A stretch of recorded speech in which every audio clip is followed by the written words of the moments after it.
What are you learning about who you are in each phase? And what is your body trying to share with you? And then what can we do to tend to our bodies well in each of those phases? Hi, friend. Welcome to Gather and Growth, a show created for passionate, growth-focused rural women like you.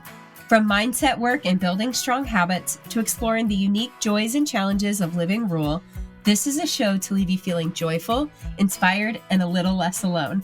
Together, we're on a journey of reaching for the most confident, healthy, and authentic version of ourselves, and I'm forever grateful to have you by my side. Whether you're currently running on a back road, shuffling kids to town, hopping along for a tractor ride, or 3 loads deep into folding laundry, grab yourself a nice coffee and let's dive in.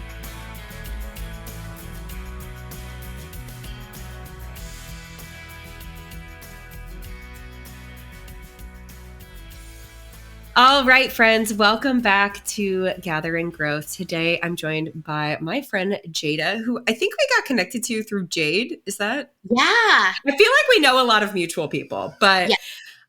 She and I connected last fall just in the shared passion for bringing information to women, especially women in rural communities, and helping women deeply understand and know themselves and heal and grow and thrive and all of the things. So we're going to hop into this conversation and see where it leads. I think we could probably talk for hours, so maybe we'll call this part 1. But Jada, welcome to Gather and Growth. Thank you so much for having me. It's so cool to be here. Absolutely. So for someone who's just getting to know you and the work that you do for the first time, would you just tell us a little bit about yourself and how you got to today? Yeah. So I am Jada Dobesh. I'm in Sioux Falls, South Dakota, but I grew up in Northeast South Dakota in a town called Rosselt. We have 408 people there. And so grew up in a really small community, came to Sioux Falls, really hell-bent on being a family and marriage therapist, and went to USF. And my first week there, God was like, actually, that's fine, but also youth ministry, okay? Mm-hmm. And so I became a youth pastor and did that for 4 years and loved it. But my favorite part of it was when moms would come in to my office during the week and kind of unload their life on me. That's really when I felt lit up. I love so much about that. And gosh, there's just so many different directions I would love to go. But I want to jump in on this concept of, even at the most basic level, understanding our cycle, because Yeah. and I think I've talked about this a little bit on the podcast in the past. That is information I did not even know existed until I had already birthed my second child. Yep. Like, I had heard people talk about ovulation, but I thought that was just a thing that you cared about if you were like trying to get pregnant. And both Yes. times I got pregnant, it was welcome but not planned. And so, Right. and it infuriated me the first time I heard it on a podcast that I'm like, this is existing in my own body that I have lived in my whole life. Yeah. And this is the first time at 30 something years old that I'm receiving this information. Yeah. So please, if someone is listening to this for the first time and they're like, what? Tell us what we need to know about understanding ourselves and our cycles. Okay. So the first thing you need to know is your circadian rhythm. That idea of there's a time for you to wake up and a time for you to go to sleep, and your digestion plays a role in that. We follow the sun, all of that. That is one piece of the puzzle. And we have been taught that's the rhythm of life, right? Mm-hmm. And the truth of the matter is, once you start bleeding, you have a second clock that starts running, right? And we hear about our clock. Our clock is running out, right? Mm-hmm. Our clock is ticking, those kinds of things in terms of like when to have babies. But we've never talked about it. And this is actually super infuriating to me. And I just low grade feel rage. Anytime I am typing something about your infradian rhythm, it marks it at like little red squiggly line. It's not a word. Oh, And it is wow. literally a rhythm of our bodies. Nowhere accepts it as a real word. So you have a circadian rhythm, that's the sun. Your infradian rhythm is the moon. And this is our feminine energy, but this is also our reproductive system and the way that our body is set up to make and have babies. Mm-hmm. There are 4 phases to your cycle. that might sound familiar because it mirrors everything, right? There are 4 seasons in a year. There are 4 phases of the moon, 4 main phases of the moon. We are experiencing all of this, right? There are also sort of 4 phases of womanhood, and we have the maiden, we have the enchantress, and we have the mother, and then we have the wise woman or the crone, right? Mm-hmm. And so we go through these life stages, right? They all mirror what's happening in your body. And so those 4 phases are incredibly important. Basically, we were raised to believe that we either were bleeding or not bleeding, Mm-hmm. right? You could either get pregnant or not get pregnant. And none of us actually knew when you could get pregnant also, right? The question, can you get pregnant on your period? Mm-hmm. Right? And that's just something we're like, I don't know, Yeah. right? We had no idea. Right. And we can blame a lot of things, but throughout history, we've taken out more and more information about women's bodies from textbooks. Mm-hmm. We have ignored more and more of it, simplified more and more of it. And so even our, those uncomfortable body talk classes we had to have where a nurse would come in 5th grade, they tell you to wear deodorant and you might get your period soon and talk about shaving, right? And then in 7th grade, we'd talk about a period and there would be a video about how to use and dispose of a pad. And then in 9th grade, we would get the sex talk. And that actually, if you're in South Dakota, I'm not sure about other states, but it is a law in South Dakota that schools can only teach sex education with abstinence. It's an abstinence-only education. So everything was, don't have sex. If you do, you'll get an STD. And also, here are some condoms, but don't have sex. Right. What's the Mean Girls quote? Like, don't have sex or you'll die, or something like that. You will get pregnant and you will die. Seriously. Which is like, I mean, this is a whole nother conversation, is proved to be like the least effective way to have this conversation. I also, in college, wrote a paper about how something like only 14% of teenage boys get the sex talk from their parents. But we're here to talk about cycles, so I'm going to focus. So anyway, you have part 2. We rant about the patriarchy. Right. We have 4 phases of our cycle. The beginning of your cycle is actually the follicular phase, but we usually start with your menstrual phase or your bleed because doctors don't trust us to pay attention to any of the other phases, right? So when you go to the doctor, they say, when was the first day of your last period? And we're counting that as day 1 of your cycle. It's actually the first day of the last phase of your cycle, but I digress. So save that for part 2. Save that for 2.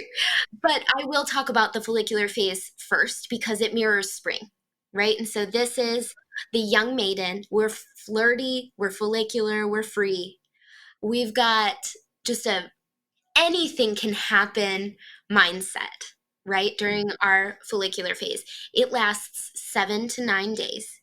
It mirrors the waxing crescent moon. If you are, here's my disclaimer. This still applies to you if you're a woman, whether you're pregnant or nursing, if you are on hormonal birth control and you don't get a period, if you are missing some organs, any of those circumstances, we just want to follow the moon. And so the moon is in its follicular phase during the waxing crescent moon.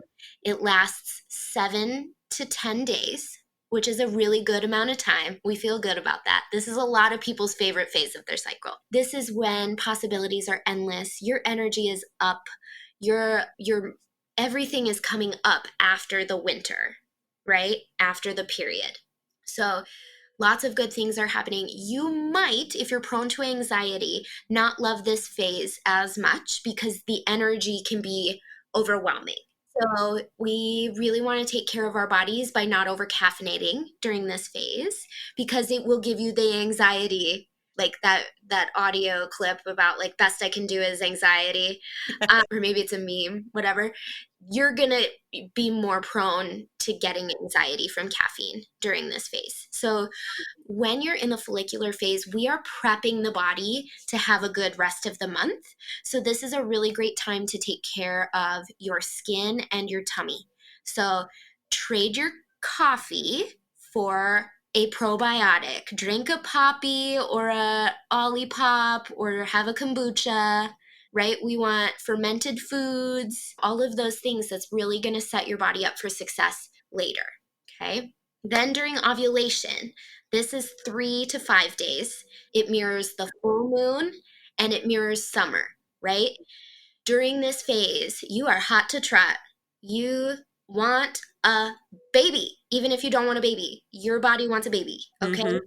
And so we are doing everything possible for that, but we're feeling good in our bodies. We're feeling confident. You're feeling very charismatic. You've got kind of a magnetism to you during this phase, right? This is the best time to be social. It's the best time to network. It's the best time to go to family gatherings. You're going to be so tolerant of everybody's stuff, right? Like this is your time to shine.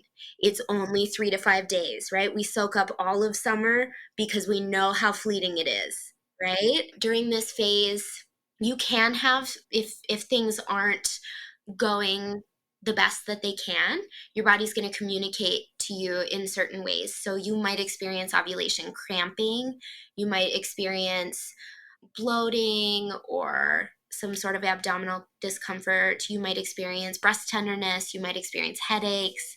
All of those things are common during the ovulation phase, and they're all so much more than a symptom. They're your body communicating with you, hey, something's a little bit off. We'd love to fix it. Okay.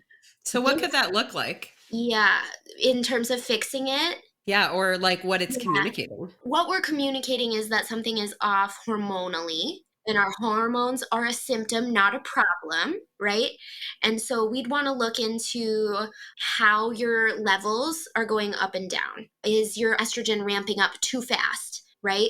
Everything peaks during ovulation. If it's coming too fast, then we need to make sure that we're eliminating estrogen really well during the luteal and menstrual phases. That means making sure we're not constipated, making sure our liver is happy, making sure that like checking the color of your bleed has a huge impact, those kinds of things. So what we want to do is notice the symptom, and then we can look into what the symptom is communicating.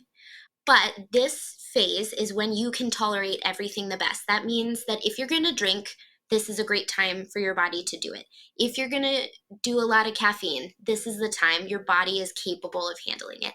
This is also the time to do the really intense, hard workouts. We are not made as women to work out really hard at 4:30 every morning. We're not. I'm so sorry to disappoint you. That's not how our bodies love to run.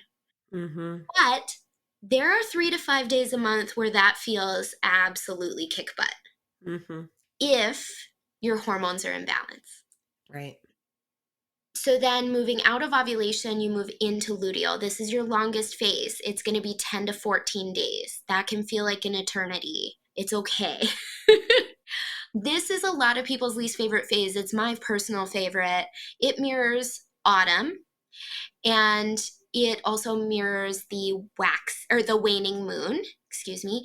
And then it is the mother.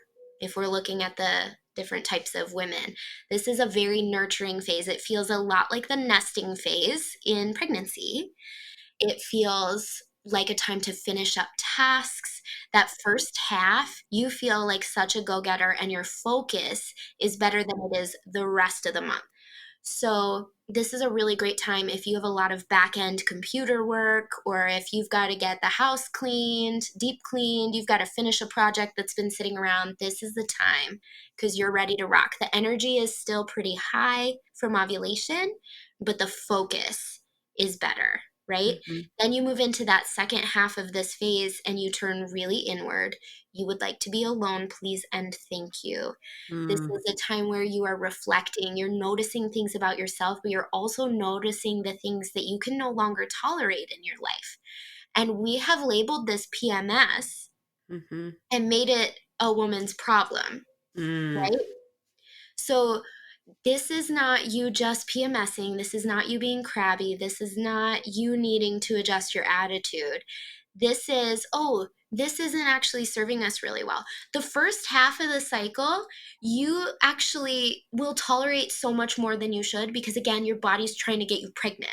So Mm-hmm. if you're mad at your spouse about his socks being on the floor, leaving towels around, those kinds of things, you might not get pregnant because you're fighting. So we're going to not care because it's summer and we feel good. We're just trying to have a baby, right? Yeah. But then you move in to the luteal phase and you're like, actually, I would love it if we didn't do that anymore.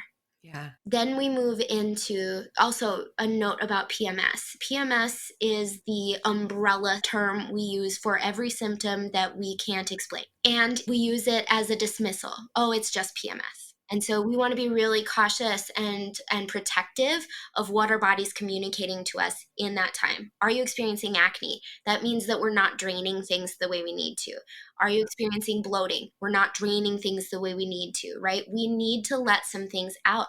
And often that's not a bodily problem, that's an emotional problem. Mm-hmm. So this is the time to let yourself be angry, right? And use a healthy modality to express that anger, to express that sadness, that frustration, that jealousy. Get it out. And then your body can continue to do what it needs to do. So what could that look like for someone Yeah. experimenting with this for the first time? What are some of those healthy ways to feel and release those feelings? I love to throw pillows. I love to slam pillows down on the ground as hard as I can, pick them up, throw them again. Okay. And I've had clients break zippers off of my pillows in my office because we've been throwing pillows so hard. It's really healthy and it pushes that out. Anger is a movement emotion. We have to move to get it out, right? Mm-hmm. But we don't want to exhaust ourselves to do it. That luteal phase, we are also storing up for the winter. So we don't want to overexert ourselves. So we can have a dance party that lasts the length of one T Swift song. We can throw pillows, right? We can journal for a few minutes and just dump out everything that we're feeling. Those are all really healthy ways to move anger out of the body without, running for 5 miles and tiring yourself out. Because when you're tired, when you're luteal, you're going to get crabby. It's not actually going to completely get rid of the anger, right? So we want to release that anger pretty efficiently. And so I love to throw pillows. That's always where I have people start because shaking or a dance party often will make us uncomfortable. Throwing pillows is also extremely quiet. And we often, when we are stay at home moms or we're home with the kids, that's usually when we're mad. We want to not make them think we're mad, right? Because heaven forbid our kids know we're ticked off. And so throwing pillows is something you can do in your room without anybody really knowing. And so it's a really safe option.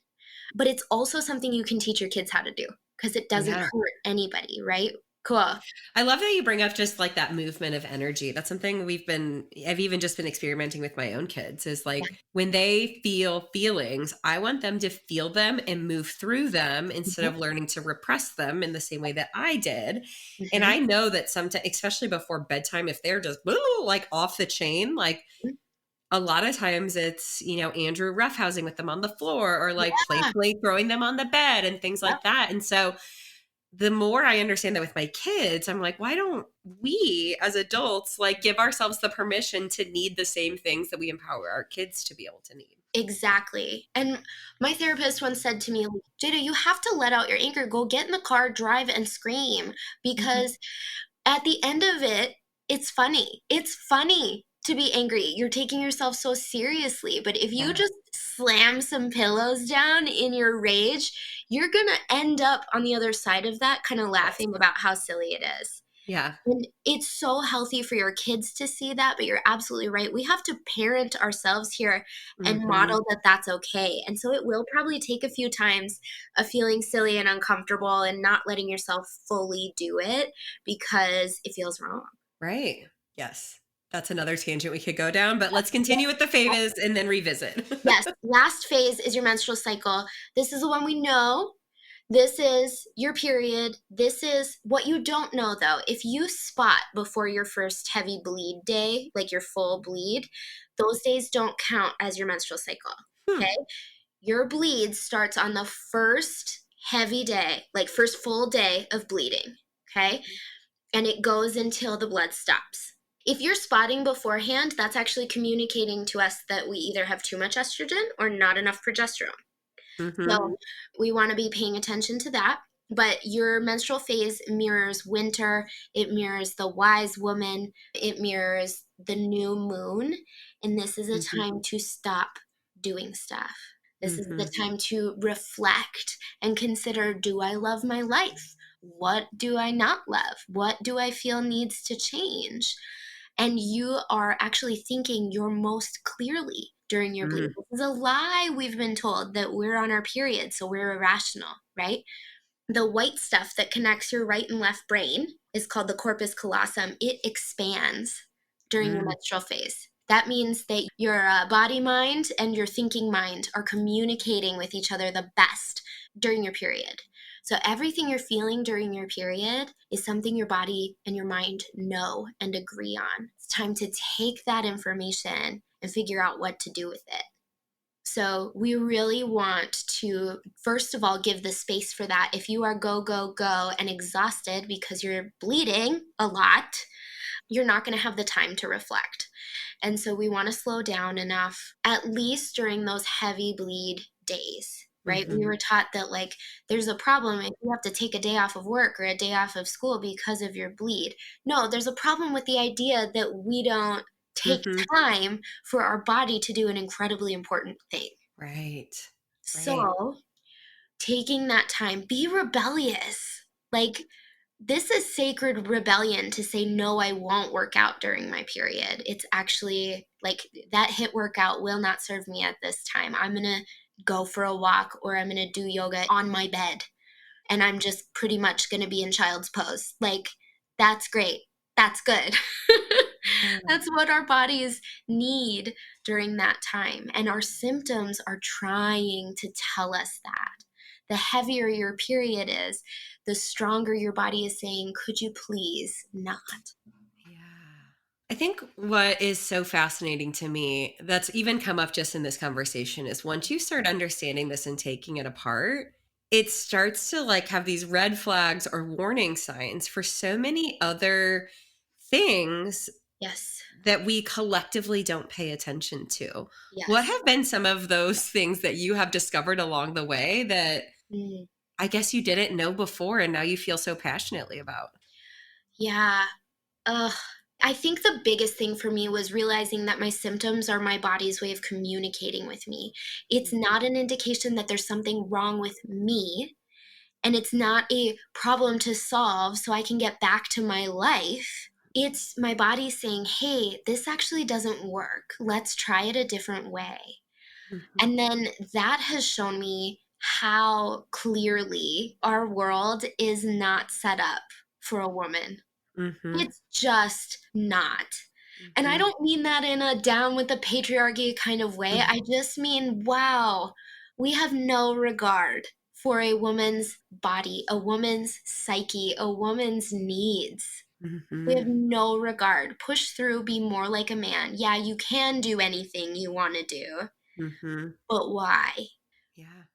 And that has been so freeing for me. Some of the ways that have been the most helpful for me are actually in motherhood. I Mhm. felt like if I didn't feel like doing bedtime, I was a bad mom. Or if I was short with my kids one day, I was a bad mom. And when I learned about my cycle, my first learning came from the book Woman Code by Alyssa Vitti. She's fantastic. The book is fantastic, very helpful. But she has a little section about like how to parent in alignment with your cycle. And like she just gave so much permission that I needed to like, hey, dad can have bedtime when you're in your luteal phase and you're not in the mood. And what I have found is I've been doing that for 3 years now. There are nights where I don't have it. I don't have the capacity to be patient with bedtime. I don't have the capacity. And as I have healed my cycle, I actually have moved into the more healthy side of the luteal phase where I just want to snuggle. And Mhm. so now I do want to do bedtime during the luteal phase. it's because I want those snuggles. And so we prioritize the snuggles during bedtime that night, right? Like, I'll linger. I'm not in a rush to get you to sleep. Let's snuggle. Let's talk about your day. And let me lean into that mother space. Mm-hmm. But I was not able to do that until I took care of myself and my symptoms of Mm-hmm. PMS, of rage during that phase, of feeling so out of control and out of my body, all of the bloating, all of the cramping, the acne, like all of that. As I worked on listening and giving Mm-hmm. my body what it needed, now my body doesn't betray me and Yeah. I get to be the mom I want to be. Mm-hmm. Well, and I think in so many ways, our bodies have never betrayed us. We have just continuously been taught to betray them. Yes. And blame them, right? Like, Mm-hmm. it is their fault. Yeah. Mm-hmm. So, what do we do with this information as mothers or teachers of the next generation? Like, how do we rewrite the narrative around womanhood and understanding and loving and knowing and trusting ourselves? Yes. I think it's a baby steps thing. Like, can you just find yourself worthy enough to pay attention to where you're at in your cycle every day? Can you just pay attention to what's going on? Now, can you track some symptoms and see what's going on in each phase? What are you learning about who you are in each phase? And what is your body trying to share with you? And then what can we do to tend to our bodies well in each of those phases? How do you coach your clients through doing that for the first time? So if somebody's in my office, I'm very hands-on. I would love to just hold your hand through everything, right?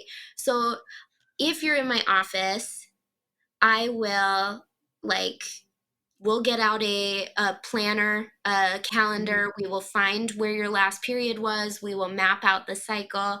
Then I'll say, okay, these are the things you're going to focus on. One of the easiest things you can do to start paying attention to your cycle is I love a treat, right? And I love a liquid treat. I love a drink, right?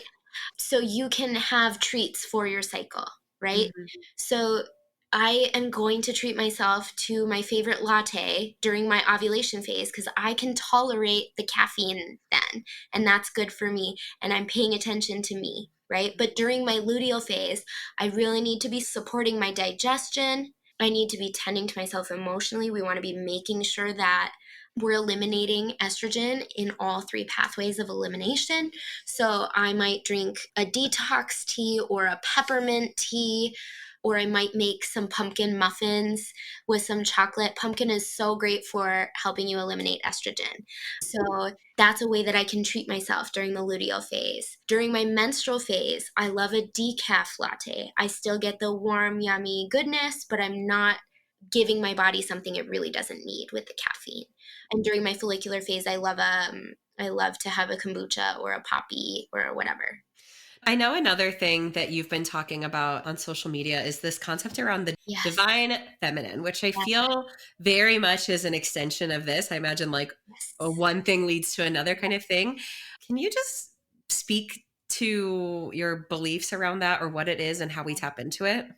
Yes, absolutely. So, first of all, everybody listening to this, take a deep breath, look all the way behind you in both directions, and see that there are no bears chasing you, because we have been taught to uphold the patriarchy, and we have been taught that this is an unsafe topic, right?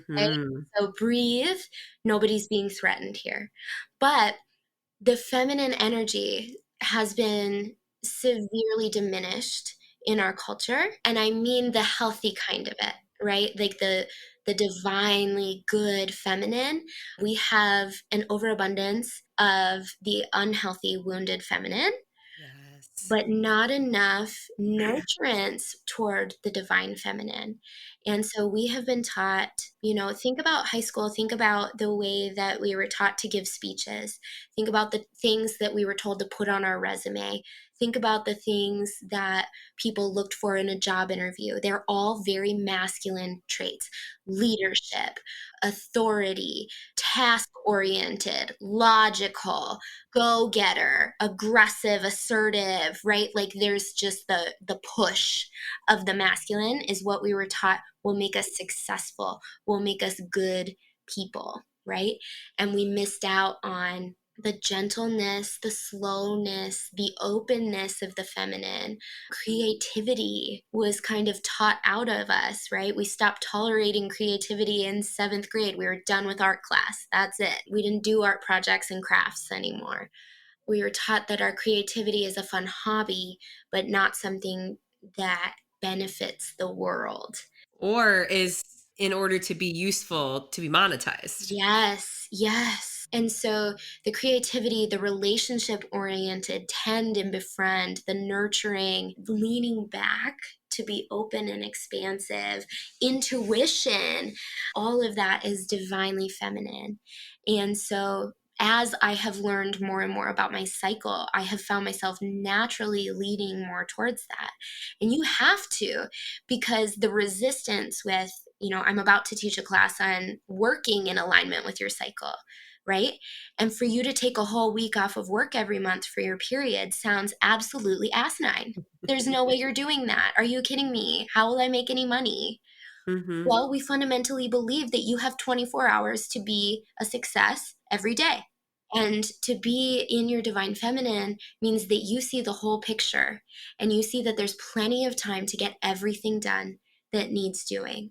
And you see how what you're doing nurtures others and benefits everybody and is supportive. And you're open and receptive to receiving help, support, encouragement, friendship. That's something we have to say no to when we are trapped in our masculine. Mm-hmm. And we need both. That's such an important piece. All of us need both. But which one is imbalanced in your life? Are you able to give more space to the divine feminine? So for someone wanting to tap into that, where do we begin? Receiving. Oh my gosh, receiving. If you can, okay, we're going to do a little thing. Are you ready? I'm here for it. Okay, perfect. This is called the hello exercise. It helps you to learn what it feels like to receive, right? This is receiving everything from a compliment to help, like genuine help, right?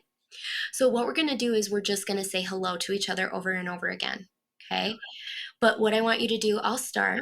I want you to let my hello land in your body and then let your own hello rise up from within and be patient. Let it come out naturally. Our tendency is going to say hello back as fast as possible, right? But this isn't a game of ping pong. This is a game of receiving. Okay? I love this. Okay. So, ready? Mm-hmm. Hello. Hello. Hello. Of course, in the middle of that, I got a text message. Uh-huh. Uh-huh. I want to receive it again. Okay. Hello. Hello. Hello. Hello. Hello. Hello.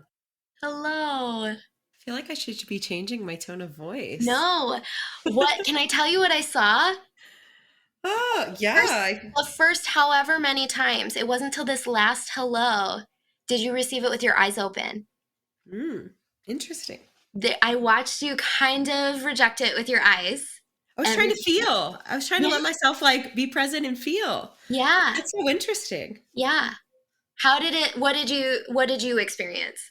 Like this inner dialogue of how long am I supposed to wait before I say something back? I felt it and I received it and I don't want to be rude and not respond fast enough.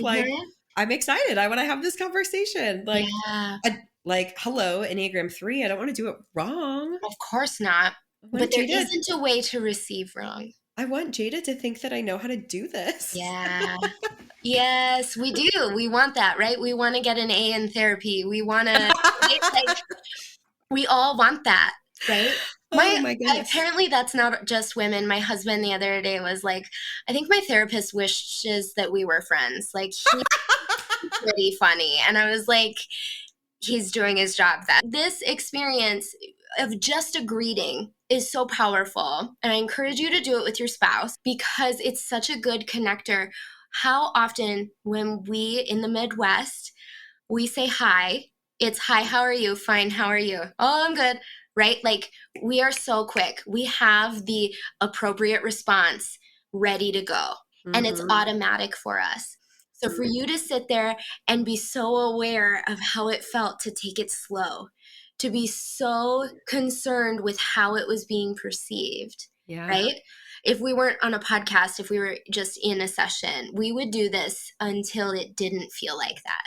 And it can take like 10 minutes of hello back and forth. And it can get uncomfy, but somewhere in there you can realize like, oh, I'm not really receiving it. I'm just so eager to give.